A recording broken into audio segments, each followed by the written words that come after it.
സ്വാഗതം, വണക്കം, വെൽക്കം. 2026 ആണ്ട് നോൻപ് കാലഘട്ടത്തിലെ 34 ധ്യാനത്തിലേക്ക് സ്വാഗതം. ഇന്നത്തെ നമ്മുടെ ചിന്താ വിഷയം, വിശ്വാസികൾ നോമ്പ് ആചരിക്കണം എന്ന് പ്രേരിപ്പിക്കുകയും നിർബന്ധിക്കുകയും ചെയ്യുന്ന സഭകൾ നോമ്പ് ആചരിക്കണമോ? Should churches practice Lent? സഭകളുടെ ആകമാനമായ സ്ഥിതിവിശേഷം എന്താണെന്ന് ചോദിച്ചാൽ, അത് മറ്റുള്ളവർ എന്ത് ചെയ്യണമെന്ന് നിർദ്ദേശിക്കുന്നതല്ലാതെ അങ്ങനെ അവർ നിർദ്ദേശിക്കുന്ന ഒരു കാര്യങ്ങളും അവർ ചെയ്യാറില്ല. എല്ലാവരോടും ക്ഷമിക്കണമെന്ന് പറയുന്ന സഭയുടെ താല്പര്യത്തിനെതിരായ ആരെങ്കിലും ഒരു ചെറിയ നിലപാടെടുത്താൽ ഒരിക്കലും പൊറുക്കുകയില്ല, ക്ഷമിക്കുകയില്ല. സ്നേഹിക്കണമെന്ന് പറയുന്ന സഭ സ്നേഹിക്കുകയില്ല. നീതി പാലിക്കണം എന്ന് പറയുന്ന സഭ അല്പം നഷ്ടക്കച്ചവടം സഹിച്ച് നീതി പാലിക്കാറില്ല. അതുകൊണ്ട് തന്നെ ഈ ചോദ്യം വളരെ പ്രസക്തമാണ്. വിശ്വാസികൾ നോമ്പ് ആചരിക്കുന്നത് പോലെ സഭകളും നോമ്പ് ആചരിക്കേണ്ടതല്ലയോ? ഈ വിഷയത്തിലേക്ക് നമുക്ക് ഒരുമിച്ച് ചിന്തിക്കേണ്ടതിന് തയ്യാറാക്കിയിരിക്കുന്ന നോട്ട്സിലേക്ക് ഞാൻ നിങ്ങളുടെ ശ്രദ്ധ ആകർഷിക്കുകയാണ്. അപ്പോൾ നാം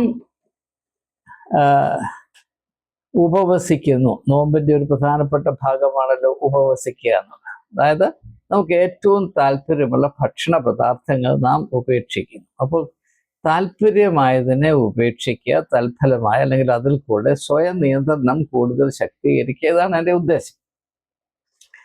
വ്യക്തികളെ സംബന്ധിച്ചിടത്തോളം അവർക്ക് ഏറ്റവും താല്പര്യമുള്ളത് ചില ഭക്ഷണ പദാർത്ഥങ്ങളാണെങ്കിൽ, സഭയെ സംബന്ധിച്ചിടത്തോളം അവർക്ക് ഏറ്റവും താല്പര്യമുള്ളത് അധികാരമാണ്. എല്ലാ സഭകളും ഏറ്റവും ശ്രദ്ധയോടെ പാലിക്കുന്നത് അവരിൽ ഉൾപ്പെട്ടിരിക്കുന്ന വിശ്വാസികളുടെ മേൽ പൂർണ്ണ നിയന്ത്രണം പ്രാപിക്കുകയും അവരെ ചൊൽപ്പടിയിൽ നിർത്തുവാനുള്ള എല്ലാ ക്രമീകരണങ്ങളും പൂർത്തീകരിക്കുകയും ചെയ്യുക എന്നുള്ളതാണ്. എന്നാൽ നമുക്കറിയാം, സുവിശേഷങ്ങളിൽ കൂടെ നമുക്ക് വെളിപ്പെട്ടു വരുന്ന യേശുവിൻ്റെ കാഴ്ചപ്പാടിൽ, സമീപനത്തിൽ, ആത്മീയ ദർശനത്തിൽ ഇപ്രകാരം മനുഷ്യരെ കടിഞ്ഞാണിട്ട് അല്ലെങ്കിൽ കെട്ടിയിട്ട് നിയന്ത്രിച്ച് അവരെ ഒരു പരുവമാക്കുന്ന ഈ ഒരു സമീപനത്തിന് യാതൊരു ആത്മീയമായ നീതീകരണവും അനുവദിച്ചില്ല എന്ന് മാത്രമല്ല, അങ്ങനെ ചെയ്യുന്നത് അപരാധമാണ് എന്നതാണ് യേശുവിൻ്റെ അസന്നിഗ്ധമായ നിലപാട്. എന്നിരിക്കെ യേശുവാകുന്ന അടിസ്ഥാനത്തിൽ പണിത സഭയോ ഈ നിയന്ത്രണം ഏറ്റവും കാര്യക്ഷമമായി മനുഷ്യരുടെ മേൽ സ്ഥാപിച്ചാൽ മാത്രമാണ് തങ്ങൾക്ക് നിലനിൽപ്പുള്ളത്. അങ്ങനെ സ്ഥാപിക്കാനായിട്ട് തങ്ങൾക്ക് എല്ലാ അവകാശവുമുണ്ട്.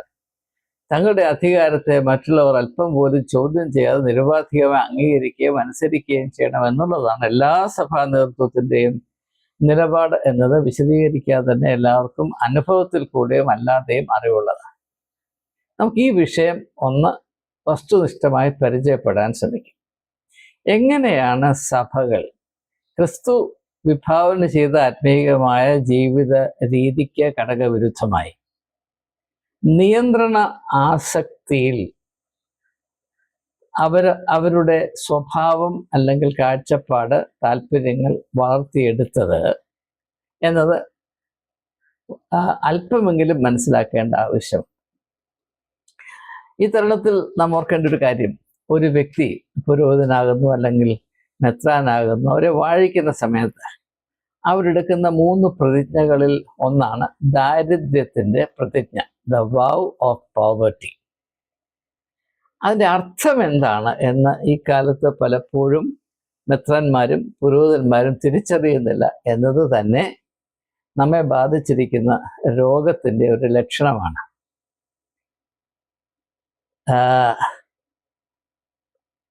ദാരിദ്ര്യത്തിൻ്റെ പ്രതിജ്ഞ എടുക്കുന്നതിൻ്റെ കാര്യം, പൗരോഹിത്യ വൃത്തിക്ക് നിയമിക്കപ്പെട്ടിരിക്കുന്ന അല്ലെങ്കിൽ അഭിഷേകം ചെയ്ത് മാറ്റിവെച്ചിരിക്കുന്ന വ്യക്തികൾ ഒരിക്കലും ഈ നിയന്ത്രണ ആസക്തിക്ക് വിധേയരാകരുത്, ആ ഒരു താല്പര്യം അവരിൽ ഉളവാകരുത് എന്ന ഒരേ ഒരു ഉദ്ദേശത്തോടു കൂടെയാണ് അവരെ കൊണ്ട് ഈ പ്രതിജ്ഞ എടുപ്പിക്കുന്നത്.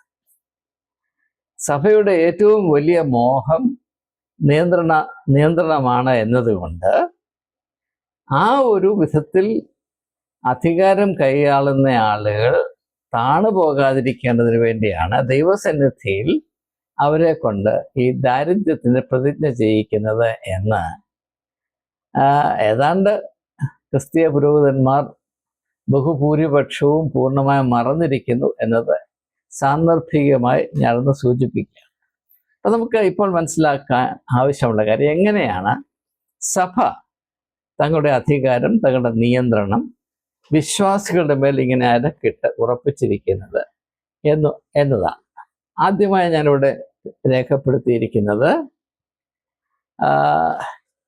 വിശ്വാസികളുടെ ചിന്തിക്കാനുള്ള കഴിവാണെങ്കിലും അവരുടെ മനസാക്ഷിയുടെ പ്രേരണയാണെങ്കിലും അവരിലുള്ള ആത്മീകമായ ഉൾപ്രേരണകളാണെങ്കിലും ഇതിനൊക്കെ അതീതമാണ്, അതിനേക്കാളൊക്കെ എത്രയോ മാഹാത്മ്യമാണ് സഭയുടെ അധികാരം. ദൈവത്തെക്കാൾ വലുതാണ് സഭ, യേശുവിനേക്കാൾ വലുതാണ് സഭ എന്ന നിലപാടാണ് പ്രത്യേകിച്ച് കത്തോലിക്ക സഭ ഈ കാലത്തും എടുത്തുകൊണ്ടിരിക്കുന്നത് എന്നത് സത്യമാണ്. അതേസമയം നമുക്കറിയാം, റെഫർമേഷൻ വന്നപ്പോൾ മാർട്ടിൻ ലൂതർ പോലെയുള്ള ആളുകൾ അന്നും അതിനുശേഷവും വ്യക്തികൾക്കുള്ള ചിന്തിക്കാനുള്ള കഴിവും ആത്മീയമായ പ്രേരണയും അവരുടെ മനസാക്ഷിയുടെ നിലപാടുകളും അംഗീകരിക്കപ്പെടണമെന്നും അവയെ ഇല്ലാതാക്കാൻ അല്ലെ നിർവീര്യമാക്കാൻ സഭയ്ക്ക് അവകാശമില്ലെന്നുമുള്ള ഒരു നിലപാടാണ് എടുത്തിരുന്നത് എങ്കിലും ഇതേ റിഫർമേഷൻ്റെ തന്നെ പൈതൃകത്തിൽ വളർന്നു വന്ന സഭകളും ഈ കാര്യത്തിൽ കത്തോലിക്ക സഭയുടെ കൂടെ തന്നെയാണ്, അപ്രകാരം മാത്രമാണ് ചിന്തിക്കുന്നത്. കാരണം പുരോഹിതവർഗത്തെ സംബന്ധിച്ചിടത്തോളം അവരുടെ ഏറ്റവും വലിയ ഹരം എന്താണെന്ന് ചോദിച്ചാൽ വിശ്വാസികളുടെ മേൽ പൂർണ്ണ നിയന്ത്രണം പ്രാപിക്കുക എന്നുള്ളതാണ്. ഇത് പ്രധാനപ്പെട്ട സഭകളിൽ മാത്രമല്ല, പെന്തക്കോസ്ത് സഭയിലാണ് ഇത് ഏറ്റവും കൂടുതൽ. പാസ്റ്ററോട് ചോദിക്കാതെ ഇടത്തോട്ടോ വലത്തോട്ടോ നോക്കാൻ സാധ്യമല്ല. ഒരു വീട് വാങ്ങിക്കാനോ വീട് മാറാനോ വീട് പണിയാനോ പെണ്ണിനെ കെട്ടിക്കാനോ ഒന്നും സാധ്യമല്ല. പൂർണ്ണമായും പാസ്റ്ററുടെ നിയന്ത്രണത്തിലാണ്.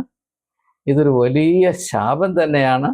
അനേക ഭവനങ്ങളുടെ തകർച്ചയ്ക്ക് ഇത് കാരണമായിട്ടുണ്ട് എന്ന് ഹ്രസ്വമായി ഒന്ന് സൂചിപ്പിച്ച് സമയത്തിൻ്റെ പരിമിതി കൊണ്ട് മാത്രം ഞാൻ മുൻപോട്ട് പോവുകയാണ്. അപ്പോൾ സഭ തങ്ങളുടെ നിയന്ത്രണം ജനങ്ങളുടെ മേൽ, വിശ്വാസികളുടെ മേൽ അടിച്ചേൽപ്പിക്കുന്നതിൻ്റെ ആദ്യത്തെ മർമ്മം വ്യക്തികളായ എല്ലാ വിശ്വാസികളെക്കാളും ഏതെല്ലാം വിധത്തിൽ നോക്കിയാലും സഭയുടെ അധികാരമാണ് മേന്മയേറിയത്. The church is superior to the reason, conscience and religious spiritual sensibility of every individual Christian. ഇത് പ്രത്യേകം മനസ്സിലാക്കേണ്ട ഒരു ആവശ്യമുണ്ട്. എന്നാൽ യേശു അങ്ങനെ ആയിരുന്നില്ല. യേശു അന്നത്തെ മതസംവിധാനങ്ങളെ മറികടന്ന് ഓരോ വ്യക്തികളെയും അറിഞ്ഞ് മാനിച്ച് അവരിലുള്ള സാധ്യതകൾക്ക് പരമമായ വില കൽപ്പിച്ചാണ് ഈ ജീവന്റെ വഴി ഓതിത്തന്നത് എന്ന് ക്രിസ്ത്യാനികൾ പണ്ടേ മറന്നുപോയി. അതിൻ്റെ തിക്തഫലങ്ങളാണ് നാം ഇപ്പോൾ അനുഭവിച്ചുകൊണ്ടിരിക്കുന്നത്. രണ്ടാമതായി ഞാനിവിടെ സൂചിപ്പിച്ചിരിക്കുന്നത് ദ ബേസിസ് ഫോർ പ്രീസ്ലി സുപ്പീരിയോറിറ്റി, അതിൻ്റെ ഒരടിസ്ഥാനം പറയുന്നത് ദൈവം കൽപ്പിച്ചാക്കിയതാണ്. പത്രോസിനോട് യേശു പറഞ്ഞു, പത്രോസേ നീ പാറയാകുന്നു, ഈ പാറമേൽ ഞാൻ എൻ്റെ സഭയെ പണിയും. അപ്പോൾ ക്രിസ്ത്യാനി ആദ്യം തീരുമാനിക്കേണ്ട ഒരു കാര്യം, സഭയുടെ അടിത്തറ പത്രോസാണോ യേശുവാണോ? ചിലപ്പോൾ പറയും യേശുവാണ് സഭയുടെ അടിസ്ഥാനം. The churches one foundation is Jesus Christ her Lord എന്ന് പറയും. അല്ലാത്തപ്പോൾ പറയും അല്ല പത്രോസാണ് ഞങ്ങളുടെ സഭയുടെ അടിത്തറ. ഏതായാലും ആകപ്പാടെ വല്ലാത്ത ഒരു ചിന്താക്കുഴപ്പമാണ്. ഈ ചിന്താക്കുഴപ്പം എങ്ങനെ വന്നു എന്ന് ചോദിച്ചാൽ, പുരോഹിത വർഗം അവരുടെ നിയന്ത്രണം ജനങ്ങളുടെ മേൽ സ്ഥാപിക്കുന്നതിനും അരക്കിട്ടുറപ്പിക്കുന്നതിനും ഉപയോഗിച്ചൊരു തന്ത്രമാണ് പുരോഹിതരെ നിയമിക്കുന്നത് ദൈവമാണ്. എന്നാൽ സുവിശേഷത്തോട് വിദൂര പരിചയമുള്ള എല്ലാവരും പെട്ടെന്ന് തിരിച്ചറിയുന്നൊരു കാര്യം, യേശു പുരോഹിത വർഗത്തെ അല്പം പോലും സഹിച്ചിരുന്നില്ല. യേശുവിൻ്റെ പരസ്യ ശുശ്രൂഷയുടെ ഒരു രംഗത്തും അവർക്ക് യാതൊരു സ്ഥാനമോ ചുമതലയോ കൊടുത്തിരുന്നില്ല. എന്നിരിക്കെ ക്രിസ്ത്യാനികൾ ഇന്നും പുരോഹിത മേൽക്കോയ്മയുടെ നുഖത്തിനടിയിൽ തലവെച്ച് കൊടുത്തെങ്കിൽ മാത്രമേ അവർക്ക് സ്വർഗത്തിൽ പോകാനൊക്കത്തുള്ളൂ എന്ന മാരകമായ തെറ്റിദ്ധാരണയിൽ ആണ്ടുകിടക്കുന്നത് അവരെ നിയന്ത്രിക്കാനായി പുരോഹിതവർഗം അവർ ജനിക്കുമ്പോൾ തൊട്ടേ അവർക്ക് മസ്തിഷ്ക പ്രക്ഷാളനം നടത്തി ബ്രെയിൻ വാഷ് ചെയ്ത് അവരെ ഇപ്രകാരമുള്ള വലിയൊരു തെറ്റിദ്ധാരണയിൽ അന്ധവിശ്വാസത്തിൽ ആക്കി വച്ചിരിക്കുന്നത് കൊണ്ടാണ്. ഇതാണ് രണ്ടാമത്തെ മന്ത്രം. ഈ മൂന്നാമത്തെ തന്ത്രം എന്താണെന്ന് ചോദിച്ചാൽ, ഇങ്ങനെയുള്ള ഈ ഒരു കാഴ്ചപ്പാടിനെ കുറച്ചുകൂടെ ശക്തീകരിക്കുന്നതിന് വേണ്ടി പുരോഹിതവർഗം ഉപയോഗിക്കുന്ന ഒരു തന്ത്രമാണ് വിശ്വാസികൾ പാപികളാണ്, അവരിൽ യാതൊരു നന്മയുമില്ല, ദൈവകോപം എപ്പോഴും അവരുടെ മേൽ ജ്വലിച്ചുകൊണ്ടേ ഇരിക്കുന്നു, അതുകൊണ്ട് അവർക്ക് എന്തെങ്കിലും ഗുണം കിട്ടണമെങ്കിൽ, രക്ഷ വേണമെങ്കിൽ ഞങ്ങളുടെ അടുത്ത് വരണം. ഈ ഒരു പഠിപ്പീര എല്ലാ സഭകളും വളരെ കൃത്യമായി പ്രത്യക്ഷമായും പരോക്ഷമായും നടത്തിക്കൊണ്ടേ ഇരിക്കുന്നു. അതുകൊണ്ടാണ് വിശ്വാസികൾ പാപികളാണെന്ന് പറയുമ്പോൾ അങ്ങനെ പറയുന്ന പുരോഹിതനെ മുഖത്ത് നോക്കിയാൽ നിങ്ങൾക്കറിയാം ഒരു പ്രത്യേകമായ സന്തോഷം, ഒരു നേരിയ സന്തോഷം നിങ്ങൾക്ക് കാണാൻ കഴിയും. കാരണം അവരുടെ പുരോഹിത വർഗത്തിൻ്റെ മേൽക്കോയ്മ സ്ഥാപിച്ചിരിക്കുന്ന ആണിക്കല്ലിൽ ഒന്നാണ് വിശ്വാസി പാപിയും പുരോഹിതൻ വിശുദ്ധനുമാണ് എന്നുള്ള അബദ്ധജടിലമായ ഈ മൊണ്ണത്തരം. പക്ഷെ അതില്ലെങ്കിൽ പുരോഹിത വർഗത്തിൻ്റെ വേര് പറഞ്ഞു പോകും എന്നത് ഒരു യാഥാർത്ഥ്യമാണ്. ഇനിയും ജനങ്ങളെ നിയന്ത്രിക്കാനായി പുരോഹിത വർഗം ഉപയോഗിക്കുന്ന, സഭകൾ ഉപയോഗിക്കുന്ന നാലാമത്തെ തന്ത്രമാണ് ജനത്തിന് എതിരായി ഭയം എന്ന് പറയുന്ന വലിയ ആയുധം പ്രയോഗിക്കുക. ഓവർ പവർ ഇൻഡിവിജ്വൽസ് വിത്ത് ഫിയർ. എന്തെല്ലാം പേടികളാണ്. അപ്പോൾ ഈ ഭയം എന്ന് പറഞ്ഞാൽ മനുഷ്യൻ്റെ ഉള്ളിൽ ചെന്ന് അവനെ നിയന്ത്രിക്കുന്ന മർമ്മമാണ് ഭയം. അത് നമുക്കറിയാം. ലോക ചരിത്രത്തിൽ സ്വേച്ഛാധിപതികളായ എല്ലാ നേതാക്കന്മാരും അവരുടെ ജനത്തിന് അല്ലെങ്കിൽ ജനങ്ങൾക്കെതിരെ പ്രയോഗിച്ചുകൊണ്ടേയിരുന്ന ഏറ്റവും ഫലപ്രദമായ ആയുധമാണ് ഭയം.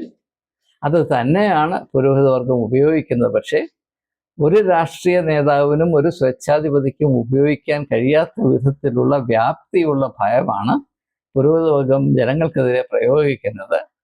അവർക്ക് വരുന്ന ലോകത്തിൻ്റെ അവകാശം പോലും നശിപ്പിച്ചു കളയാനുള്ള അധികാരമുണ്ട് എന്ന് പറയുമ്പോൾ സാധാരണ ആളുകൾ ഞെട്ടിപറച്ചു പോകുന്നതിൽ അതിശയിക്കേണ്ട ആവശ്യമൊന്നുമില്ലല്ലോ.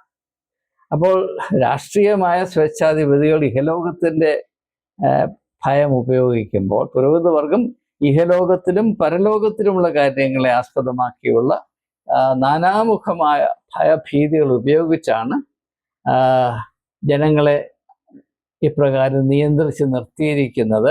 അതവിടെ അധികാര മോഹത്തിൻ്റെ ഒരു ഭാഗമാണ്. ഈ അധികാര താല്പര്യത്തെ സംബന്ധിച്ച് നോമ്പ് കാലത്ത് ഒരു മനസ്താപം ഉണ്ടാകേണ്ടത് ആവശ്യമാണോ അല്ലയോ എന്നാണ് നാം പരിഗണിച്ചു വരുന്ന ചോദ്യം. അപ്പോൾ ഈ ഒരു അവസ്ഥ ആത്മീയമായോ മാനുഷികമായി പോലുമോ ഒരു കാലത്തും നീതീകരിക്കാൻ വയ്യാത്തത് കൊണ്ടാണ് അതിൻ്റെ നാനാമുഖമായ പൈശാചികമായ സ്വഭാവം കൂടുതൽ വ്യക്തമായി നാം മനസ്സിലാക്കുകയും അതിൽ നിന്ന് കഴിയുന്നത്രയും വിടുതൽ പ്രാപിപ്പാൻ നാം ശ്രമിക്കുകയും ചെയ്യണം. ഇനി ഇതിൻ്റെ സമകാലീനമായ ഒരു മുഖം ഞാനൊന്ന് പരിചയപ്പെടുത്താം. നമുക്കറിയാം, കേരളത്തിൽ 2009 മുതൽ ചർച്ച് ബിൽ എന്ന് പറയുന്ന ഒരു നിയമം പ്രാബല്യത്തിൽ കൊണ്ടുവരാനായി പല സമയത്ത് അതിനെപ്പറ്റി ചർച്ച നടന്നു. പക്ഷേ ചർച്ച നടന്ന എല്ലാ സമയങ്ങളിലും കേരളത്തിലെ എല്ലാ മെത്രാന്മാരും കൂടെ ചേർന്ന് ഇവിടുത്തെ രാഷ്ട്രീയ നേതൃത്വത്തെ ഭീതിപ്പെടുത്തുകയും അങ്ങനെ ഒരു നിലപാടെടുത്താൽ നിങ്ങളെ ഞങ്ങൾ വെച്ച് പൊറുപ്പിക്കില്ല എന്നവരെ പേടിപ്പിക്കുകയും ചെയ്തു. അപ്പോൾ വിശ്വാസികളെ മാത്രമല്ല രാഷ്ട്രീയ നേതാക്കന്മാരെയും പേടിച്ച് വിറപ്പിച്ച് നിർത്താനുള്ള കഴിവ് നമ്മുടെ മെത്രാന്മാർക്കുണ്ട്. ദയവായി മനസ്സിലാക്കുക. അപ്പോൾ എന്തുകൊണ്ടാണ് ചർച്ച് ബിൽ എന്താണ് പറയുന്നത്? ഒരു വിശ്വാസ സമൂഹത്തിൻ്റെ സ്വത്ത്, അതിൻ്റെ നിയന്ത്രണം ഓരോ സഭയുടെ വിശ്വാസികളുടെ കയ്യിലാകണം എന്നാണ്. ഇപ്പോൾ ഇതെല്ലാം നിയന്ത്രിക്കുന്നത് മെത്രാന്മാരാണ്. കാരണം സ്വത്ത് നിയന്ത്രിക്കുന്നതിൽ കൂടെ വിശ്വാസികളെ നിയന്ത്രിക്കാം എന്നത് ഒരു മർമ്മമാണ്. അപ്പോൾ ജനങ്ങളെ നിയന്ത്രിച്ച് തങ്ങളുടേതായ വിധത്തിൽ തങ്ങളുടെ ആടുകളെ പോലെ നിലനിർത്താൻ ഉപയോഗിക്കുന്ന നാനാമുഖമായ തന്ത്രങ്ങളിൽ ഒന്നാണ് അവരുടെ പൊതുവായ സ്വത്ത് മുഴുവനും കൈക്കലാക്കുകയും ബാക്കിയുള്ളത് ഈ അധികാരത്തിരിക്കുന്ന ആളുകളുടെ നക്കാപ്പിച്ചയാണ്. ഇംഗ്ലീഷിന്റെ ഭാഷയിൽ പറഞ്ഞാൽ യജമാനന്റെ മേശയിൽ നിന്ന് വീഴുന്ന അപ്പനുറുക്കുകൾ മാത്രം നുണയുവാൻ അവകാശമുള്ള മേശയ്ക്കടിയിൽ കിടക്കുന്ന കുട്ടികളാണ് എന്ന വിധത്തിലുള്ള ക്രമീകരണങ്ങളാണ് എല്ലാ സഭകളിലും നിലനിൽക്കുന്നത്. അതുകൊണ്ട് ന്യായമായും വിശ്വാസികൾ പുരോഹിതരെ മെത്രാന്മാരെ പേടിച്ചാണ് നിൽക്കുന്നത്. അതുകൊണ്ട് അവരറിയുന്ന സത്യം പരസ്യമായി പറയുവാനോ ഏതെങ്കിലും വിധത്തിൽ അവർക്ക് ദുഃഖമോ പരിഭവമോ നിരാശയോ ഉണ്ടെങ്കിൽ അത് ഒന്ന് വെളിപ്പെടുത്താൻ പോലും ധൈര്യം കാട്ടാതെ അവരുടെ ജീവിതത്തിൻ്റെ യാഥാർത്ഥ്യത്തെ കടിച്ചമർത്തി അന്ത്യം വരെ നിന്നു പോകുന്ന ഒരു അവസ്ഥയാണ്. അപ്പോൾ ഈ ഒരു നിയന്ത്രണം നിലനിർത്താനായി ആറാമതായി സഭകൾ ഉപയോഗിക്കുന്ന തന്ത്രമാണ് ഓരോ വ്യക്തിയുടെയും ജീവിതത്തിലെ ഏറ്റവും നിർണായകരമായ അവസ്ഥയിൽ സഭയുടെ പൂർണ്ണ അധികാരം അടിച്ചേൽപ്പിക്കുക എന്നുള്ളത്. ഇത് പ്രധാനമായും 3: സ്നാനം, വിവാഹം, ശവമടക്കൽ. ഇപ്പൊ സഭാ നേതൃത്വത്തെ പ്രീതിപ്പെടുത്തി നിർത്തുകയും അവർ പറയുന്ന കാര്യങ്ങൾ അപ്രകാരം അനുസരിച്ച് മുൻപോട്ട് പോകുന്നവർക്ക് മാത്രമേ ഇപ്രകാരമുള്ള പ്രത്യേകമായ ക്രമീകരണങ്ങൾ അല്ലെങ്കിൽ സഭയുടെ ഈ അനുഗ്രഹങ്ങൾ പ്രാപിപ്പാൻ സാധ്യമാകുകയുള്ളൂ. അല്ലെങ്കിൽ കൊച്ചിനെ മാമോദീസ മുക്കാനായിട്ട് ചെല്ലുമ്പോൾ വിവരം അറിയും, പെണ്ണിനെ കെട്ടിക്കാനായിട്ട് അവിടെ ചെല്ലുമ്പോൾ വിവരം അറിയും, ശവമടക്കിൻ്റെ സമയമാകുമ്പോൾ വിവരം അറിയും എന്നത് എല്ലാവർക്കും അറിയാവുന്ന കാര്യമാണ്. അതുകൊണ്ട് എല്ലാവരും പേടിച്ച് കുറച്ചൊക്കെയാണ് നിൽക്കുന്നത്.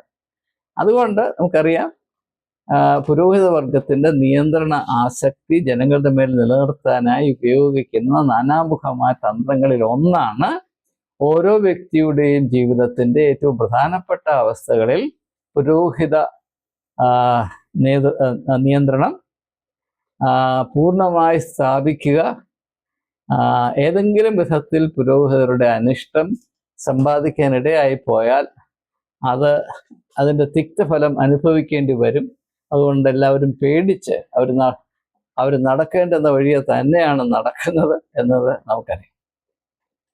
അതുകൊണ്ടാണ് ഞാൻ പറയുന്നത്, ഈ നോമ്പ് കാലത്ത് വ്യക്തികൾ ഉപവസിക്കുന്നത് പോലെ, നോമ്പ് ആചരിക്കുന്നത് പോലെ സഭകളും നോമ്പ് ആചരിക്കണം. സഭകൾ നോമ്പ് ആചരിക്കുമ്പോൾ അത് മുഖ്യമായും എല്ലാ സഭകളുടെയും ഏറ്റവും വലിയ താല്പര്യമായ, ഏറ്റവും വലിയ അഡിക്ഷനായ ഈ നിയന്ത്രണ ആസക്തി, കൺട്രോൾ ഓറിയന്റേഷൻ, നിയന്ത്രണാസക്തി, പാവപ്പെട്ട ജനങ്ങളുടെ മേൽ കുതിര കയറുന്ന ഈ നിയന്ത്രണ ആസക്തി ഒന്ന് വർജിക്കുവാനും അത് യേശുവിൻ്റെ കാഴ്ചപ്പാടിനോട് ഒരു വിധത്തിലും യോജിക്കാൻ സാധ്യമല്ല എന്ന നഗ്നമായ സുവിശേഷ സത്യത്തെ അല്പദിവസത്തേക്കെങ്കിലും ഒന്ന് തിരിച്ചറിഞ്ഞ് അംഗീകരിപ്പാനും ഉള്ള ഒരവസരമായി സഭകൾ, പ്രത്യേകിച്ച് സഭാ നേതൃത്വം ഈ നോമ്പ് കാലത്തെ പ്രയോജനപ്പെടുത്തണമേ എന്ന് ഞാൻ ആവശ്യപ്പെടുകയാണ്, വിനീതമായി അപേക്ഷിക്കുകയാണ്. നമുക്കറിയാം, യേശു പറഞ്ഞു, സൗമ്യതയുള്ളവർ ഭാഗ്യവാന്മാർ.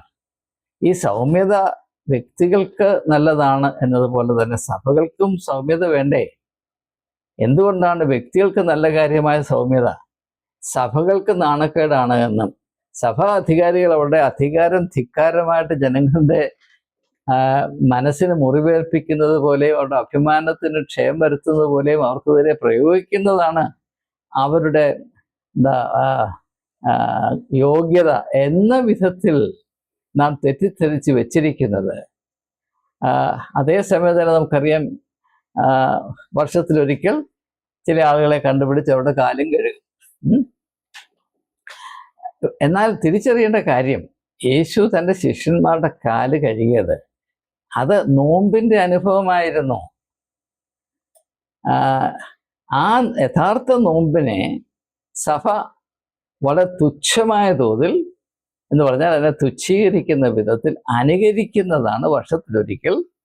അന്ന് വരെയും മനുഷ്യരുടെ മേൽ രാജ്യത്വം നടത്തുന്ന മെത്രാനും പുരോഹിതനും ചിലരെയൊക്കെ കാല് കഴുകി യേശു അങ്ങനെ ചെയ്തുകൊണ്ട് ഞങ്ങളും ചെയ്യും, അതിൻ്റെ അർത്ഥം എന്താണെന്നോ അങ്ങനെ ചെയ്യത്തക്കവണ്ണമുള്ള എന്തെങ്കിലും ഒരു വ്യവസ്ഥിതിയോ വ്യക്തിത്വമോ നമുക്കുണ്ടോ എന്നൊന്നും ചോദിക്കാതെ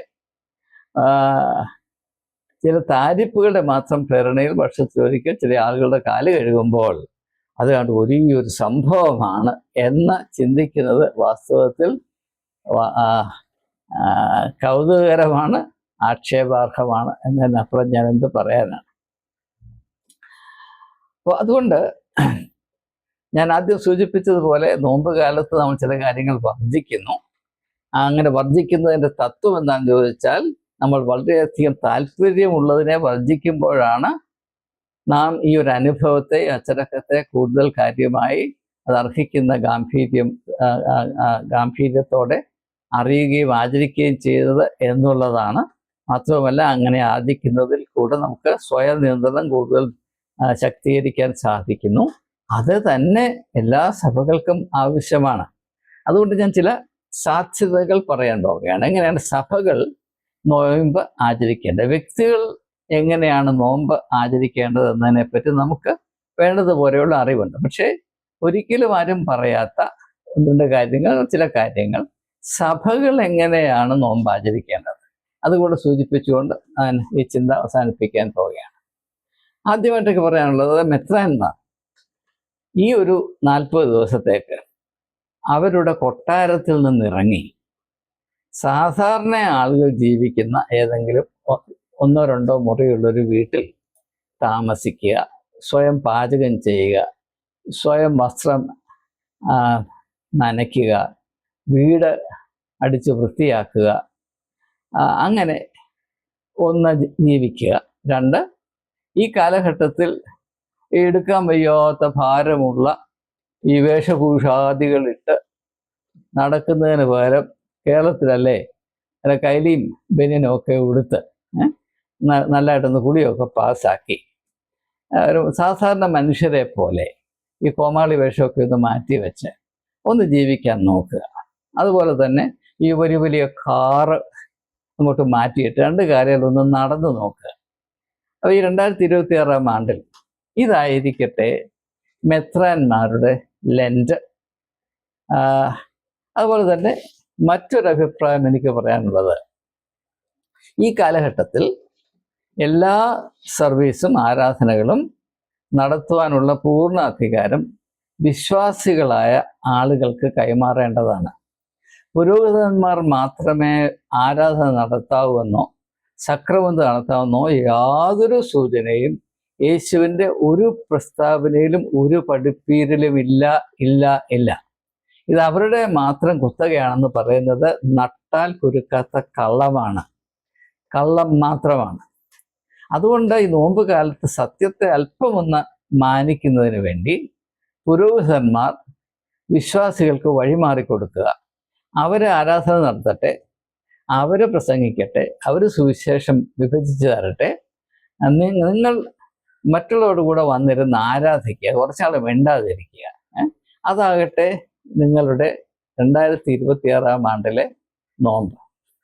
മൂന്നാമതായിട്ട്, ഈ നോമ്പ് കാലത്ത് ജനങ്ങളെ ഞെക്കിപ്പിഴിയുന്ന പരിപാടി ഒന്ന് നിർത്താമോ? Can the churches stop collecting money from believers? ഇപ്പം നോമ്പ് വരുമ്പോഴും അതിൽ കൂടെയും ഇപ്പം സെൽഫ് ഡിനയൽ കവർ എന്നൊക്കെ പറഞ്ഞ് അവിടെയും പണം ഞെക്കിപ്പിഴിയാനാണ് നോക്കുന്നത്. ഈ 40 ദിവസം പണം വേണ്ട എന്ന വിധത്തിൽ നമുക്ക് ഈ നോമ്പ് ആചരിക്കാൻ സാധിക്കും. അങ്ങനെ ആചരിച്ചാൽ സഭ നശിച്ചു പോകുമോ ഇല്ലയോ നമുക്കൊന്ന് പരീക്ഷിച്ചു നോക്കാം. 4-മതായിട്ട് എനിക്ക് പറയാനുള്ളത്, സഭയുടെ ഭരണപരമായ എല്ലാ കാര്യങ്ങളും സാധാരണ വിശ്വാസികളെ ഏൽപ്പിക്കുക. കാരണം അവരധ്വാനിച്ചുണ്ടാക്കുന്ന വരുമാനത്തിൻ്റെ ഒരു അംശം തന്നിട്ടാണ് നിങ്ങൾ ഈ ഒരു ആർഭാടത്തിലൊക്കെ കഴിയുന്നത്. നിങ്ങൾ അധ്വാനിച്ച് 2 കാശ് ഉണ്ടാക്കുന്നില്ല. അവരുടെ മുതലിട്ട് നിങ്ങൾ കളിക്കുകയാണ്. എന്നാൽ യാതൊരു നന്ദിയോ സന്തോഷമോ സംബന്ധിച്ച് നിങ്ങൾ പാലിക്കാറില്ല. നിങ്ങൾ അവരുടെ യജമാനന്മാരെ കഴിയുകയാണ്. ഇതൊരു വലിയ നാണക്കേടാണ്.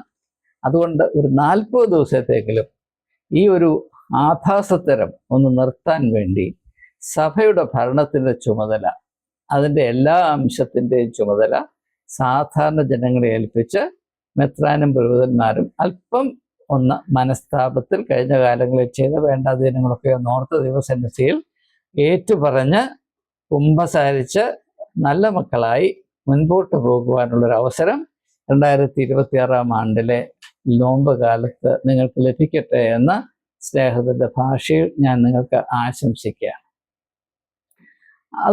അതുപോലെ തന്നെ ഇപ്പോൾ സൂചിപ്പിച്ചതുപോലെ ഈ നോമ്പ് കാലത്ത് മെത്രാന്മാരും പുരോഹിതന്മാരും സാധാരണ ജനങ്ങളുടെ മുമ്പിൽ മുട്ടുകുത്തി കുമ്പസാരിക്കട്ടെ.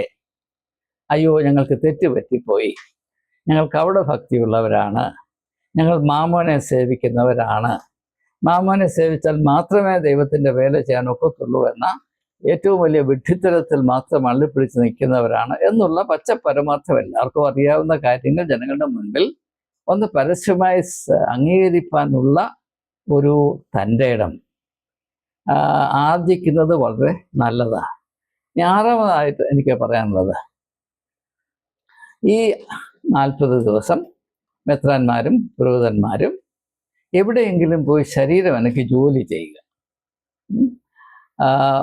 എനിക്കറിയാം, നമുക്ക് ഏവർക്കും വളരെ താല്പര്യമുണ്ടായിരുന്നു, സ്നേഹമുണ്ടായിരുന്നു. ക്രിസോസ്റ്റം തിരുമേനി റെയിൽവേ പോർട്ടറായി കുറേ നാൾ ജോലി ചെയ്തു. കാരണം മനുഷ്യൻ എങ്ങനെയാണ് ഈ ലോകത്തിൽ മനുഷ്യൻ എപ്രകാരം ക്ലേശിച്ച് ആണ് ജീവിക്കുന്നത്, അതൊക്കെ ഒന്ന് അനുഭവത്തിൽ കൂടെ മനസ്സിലാക്കാനായിട്ട് കുറച്ച് നാൾ പോർട്ടറായി ജോലി ചെയ്തു.